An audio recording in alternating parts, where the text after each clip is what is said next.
অনেকেই বলে আমি অনেকটা মোটা হয়ে যাচ্ছি, এটা এমন কোনো টিপস দাও না যেখানে খাওয়া দাওয়াও করবো আবার মোটাও হবো না। মানে ভাবা যায় গলদা চিংড়ি ভাপা, পাবদা, রুই মাছ, মানে একসাথে খাওয়া দাওয়া, রাত্রের খাবার। কাল যাচ্ছি মাসির বাড়ি, আমি আর মা। আজ থেকে যেন মজা শুরু হয়ে গেছে। মাসির বাড়ি একটা আলাদা আমেজ আছে। আর আমার মাসি যা বলুন আর তাই বলুন, আজ কিন্তু বলার তো এটা ফাটাফাটি হয়েছে। কি এটা মাছ বাজার না মোবাইলের দোকান ধরতে পারবেন না। দেখো, গুড ইভিনিং সবাইকে। অ্যাকচুয়ালি সন্ধেবেলা হতে না হতেই কি হয়, বাবার জন্য রুটিটা আনতে হবে। আমরা খাই না খাই, বাবার জন্য রুটিটা আনতে হবে। তাই আমরা চলে এসেছি আজকে দিদির বাড়িতে। দিদি এরকমভাবে ঠিক এই জায়গাতে দেখো, আমাদের এই পশ্চিম পান্থপাড়ার এই যে এটা পান্থপাড়া, এটা পূর্ব পান্থপাড়া। পূর্ব পান্থপাড়া আমাদের পান্থপাড়াটা 2-3 রকম একটুখানি কেটে কেটে ব্যাপার আছে। পশ্চিম পান্থপাড়া, পূর্ব পান্থপাড়া, পান্থপাড়া এরকম একটা ব্যাপার আছে। তো এই ঠিক এই জায়গাটাই দিদির দোকান। এখান থেকেই রুটি, আর এই দিদি ভাইয়ের রুটি কিন্তু বাবা এত পছন্দ করে, আর এত ভালো রুটি করেন উনি, সত্যি ভালো লাগে। তো এখান থেকে রুটি নিয়ে বাবাকে অন্তত দিয়ে তারপর আমি যে কোনো জায়গায় যাব, তাহলে ওনার শান্তি। দিদাদির ব্যবহার এতটাই ভালো, আর এতটাই ভালো তার রুটি, সত্যি প্রত্যেকটা মানুষকে বলবো যে ওনার থেকে রুটি নিতে। এবং এখানে পার্শ্ববর্তী অঞ্চলের প্রচুর মানুষ নাকি আমার ভিডিওস দেখেন, তো সবাইকে অসংখ্য ধন্যবাদ। আরও একটা কথা বলবো যে কাছের মানুষের কাছ থেকেই রুটি নেবেন, আর দিদাদির থেকে রুটি নেবেন, কারণ 11 মানুষ জায়গাকে থেকে দেখবে, এটাই স্বাভাবিক, তাই না? আরও একটা কারণ আছে ওনার থেকে রুটি নেওয়ার। মাত্র 2.5 টাকা করে রুটি উনি বিক্রি করেন, এবং যার সাইজটা সত্যিই ভালো।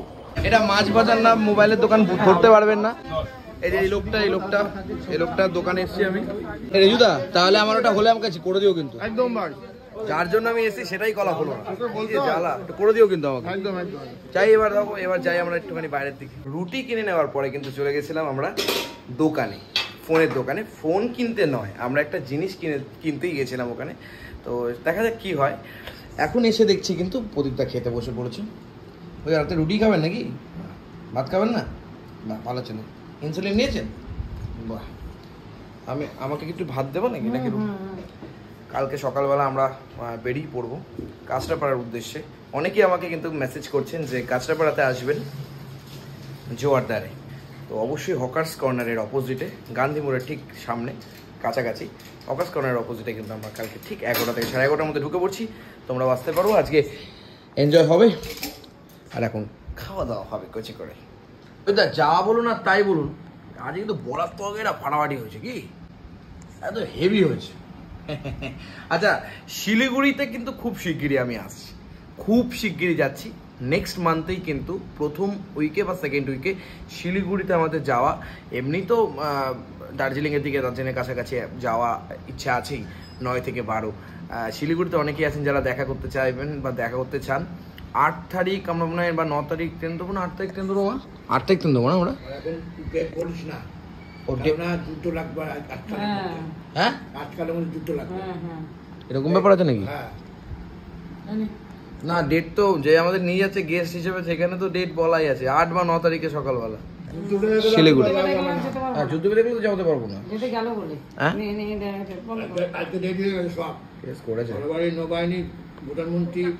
কিন্তু ঘটনা হচ্ছে তো সেটা তো ঠিক আছে, কিন্তু জগন্নাথ দেবের মন্দিরের আজকে স্থাপন হয়েছে, তুমি কি জানো? কালকে উদ্বোধন হবে। কালকে মুখ্যমন্ত্রী পৌঁছে গেছে আমাদের দীঘাতেও কিন্তু এবার থেকে জগন্নাথ ধামের উদ্বোধনী হবে, এবং জগন্নাথ ধামকে আমরা দীঘা থেকে পাবো। এ বাবা, কত ভাত দিয়েছো মা? বেশি না, গরম ভাত খেতে পারে। টেস্ট করেছে। ওই দা, আপনার কোনোদিন ইচ্ছা করে রাত্রিবেলা ভাত খাবো? ইচ্ছা করে না? খুব ইচ্ছা করে না? একদিন ইচ্ছা করে, যেদিন ইচ্ছা করে সেদিন খাবো।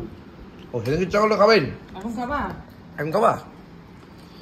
দেখো, আজকে আমার পাতের সামনে এখানে রয়েছে পাবদা মাছ, এখানে রয়েছে গলদা চিংড়ির মাছ।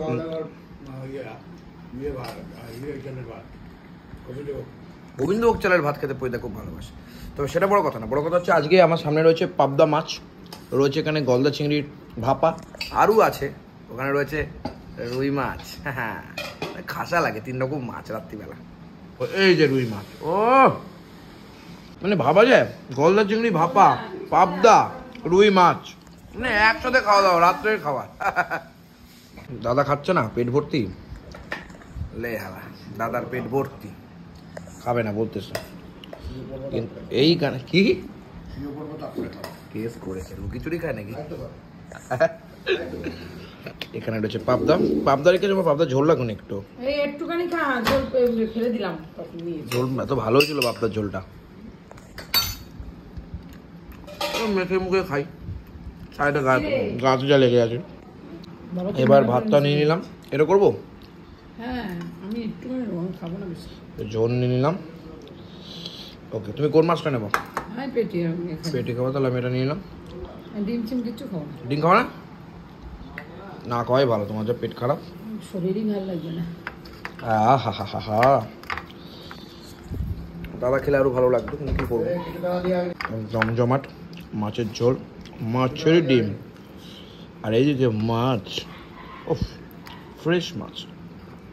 যে যাই বলো, ওই মানে 1 মাসের কাতলা খাওয়ার থেকে, ওই মরে যাওয়া কাতলা খাওয়ার থেকে জ্যান্ত রুই মাছ খাওয়া অনেক ভালো, শরীরের পক্ষেও ভালো, খেতেও টেস্ট। অনেকেই বলে আমি অনেকটা মোটা হয়ে যাচ্ছি।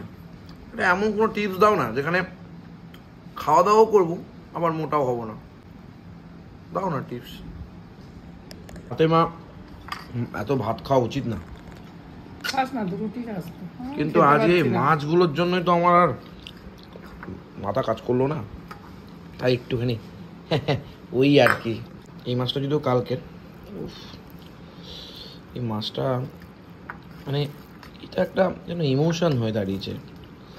জীবনের কি আছে বলতে পারো খাওয়া ছাড়া? একমাত্র এটাই আছে যে তোমার পাতের সামনে চলে এলে আর তোমাকে ছেড়ে কেউ যাবে না। আহা গলদা চিংড়ি। কাল যাচ্ছি মাসির বাড়ি, আমি আর মা। আজ থেকে যেন মজা শুরু হয়ে গেছে।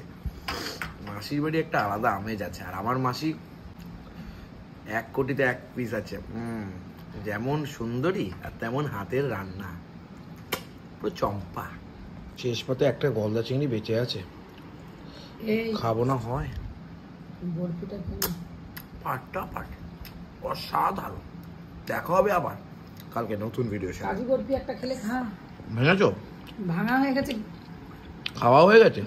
বাহ, এর জন্য খাওয়া হয়ে যায়নি। ভাঙা যখন হয়েছে খাওয়া তো হয়ে যায়।